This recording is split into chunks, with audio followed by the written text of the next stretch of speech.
দোকান ছেড়ে দাও, না হলে মেরে ফেলবো, ভাড়াটিয়াকে হুমকি।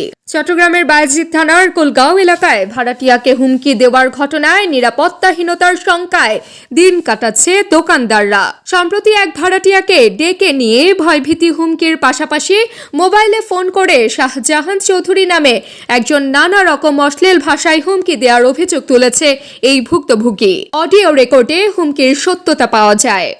রাশেদ মিয়া না? জি জি। তোরে কি এখন দিলেন এটা ডাহিয়ে না আমি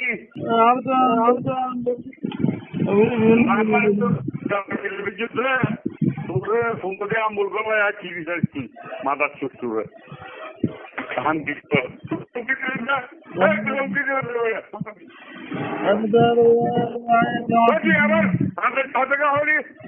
হককে মাথার চোখ না বুঝি তুই তোর গিয়া হুমকি দিলেন না রে তোরা সুন্দর হাতা মাথারি বেশি বুঝছিতে তুই বেশি বুঝছিতে রাজনীতির হুকলে টাকার মার সুযোগ মাই রেকর্ড করছিতে তোর মার হাড়ার সুন্দরী মাথার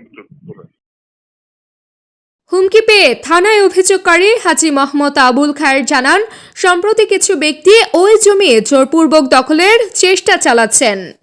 এদিকে হুমকির কথা শুনে প্রতিবেশী দুই দোকানদারও শঙ্কা প্রকাশ করেন। বিভিন্ন রকম হুমকি ধমকি দিচ্ছে যে আমি খেলা শুরু, এই মাত্র খেলা শুরু, আর অনেক কিছু দেখিবা, তোমার মামলা, তোমাকে এই আমাকে হুমকি প্রদান করেছে। করার পরে আমি একটা থানায় সাধারণ ডায়েরি করেছি। ডায়েরি করার পরে পুলিশ আসছে। প্রথমত আমাকে এই জায়গার মালিকের ছেলে জসিম, উনি ওখানে ডেকে নিয়ে বলতেছে দোকান ছেড়ে দেওয়ার জন্য। তা আসলে তো ওনারা যখন প্রথম জায়গা বিক্রি করছিল, তো আমাদের যে রাজা আঙ্কেল বা আবুল খায়ের ওনাকে জায়গাটা বুঝে দেওয়ার পরে বলছে ভাড়া ওনাকে দেওয়ার জন্য। তো আমার জমিদার হচ্ছে উনি, হ্যাঁ, তো আমাকে ডেকে নিয়ে বলছে দোকান ছেড়ে দেওয়ার জন্য। বিভিন্ন ইনডাইরেক্টলি মামলা কথা বলতেছে আমাকে। ওদের রাত্রে আমাকে ফোনে অকথ্য ভাষায় গালাগালি করছে এবং বলছে মামলা করবে আমার নামে এবং ওনার নামে মামলা করবে বলছে। প্রতিপক্ষ ক্ষমতার জোরে অসহায়দের অন্যায়ভাবে উচ্ছেদ করতে উঠে পড়ে লেগেছে বলে অভিযোগ করেন মানবাধিকার কর্মী মোহাম্মদ আলাউদ্দিন। উনি মাথা মারছে, উনি হচ্ছে বুকারি করছে, কিনা দালালি করছে। এই গার্মেন্টস সব উনি নিয়ে দিচ্ছে এবং গার্মেন্টসের মালিক ওনার বিআই সাধারণ চৌধুরী। বিআই হওয়াতে উনি চাচ্ছে এই এলাকাতে কেউ থাকতে পারবে না, শুধু ও থাকবে, ওর বিআই থাকবে। ওরা এত পাওয়ারফুল, জিটি থাকা অবস্থাতে উনি এখানে আসে প্রকাশ্যে কি পুলিশের সাথে অনেক বাড়াবাড়ি করলো।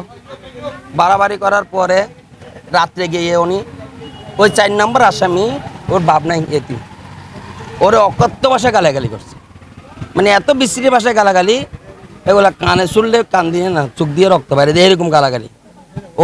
ও নিজেকে চৌধুরী দাবি করে, একজন চৌধুরী ওইভাবে অকথ্য ভাষায় কিভাবে একজন দোকানদারকে গালি দিবে। হুমকির বিষয়ে জানতে চাইলে প্রতিপক্ষ বিষয়টি নিয়ে বলেন, কিছু দিই নাই, দুজনকে বলে দিছি মুখে ভাবে, ওই লিখিত বলি নাই, কোর্ট থেকে এখন ওনারা ব্যবহার করতে আমরা কোর্ট থেকে এগিয়ে দিব চলে যাওয়ার জন্য।